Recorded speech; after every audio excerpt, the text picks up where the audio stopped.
যে বিধানসভার জানলা দরজা খুলে দিন, বিধানসভায় আলো ঢুকতে দিন, সাংবাদিকদের আসতে দিন, লাইভ টেলিকাস্ট করুন, যাতে আমরা জনপ্রতিনিধি আমরা সেখানে কি বলছি কি না বলছি মানুষ দেখুক।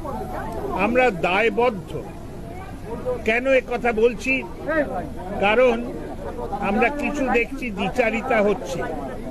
কখনো বলা হচ্ছে যে বিধানসভার বাইরে কে কি বলেছেন সেটা আমরা আলোচনা করতে পারবো না, আবার সেইটাই যদি বিরোধী দলের কোনো কেউ হন তখনই বিধানসভার বাইরে কি বলেছেন সেইটা নিয়ে ব্রিচ অফ প্রিভিলেজ হয়ে যাচ্ছে। তো এক সাংঘাতিক অবস্থা। ভেতরে কে কি বলেছেন সেইটা ওরা তো বলেন যে ওয়াশিং মেশিন, এইটাও আমরা কি বলেছি সেইটা অধ্যক্ষ মহোদয় নিজের বিচার বুদ্ধিতে যেটা প্রসিডিংসে যাওয়া উচিত সেগুলোই যায়। সুতরাং আমি কি বলেছি আপনারা কোনোদিনই জানতে পারবেন না।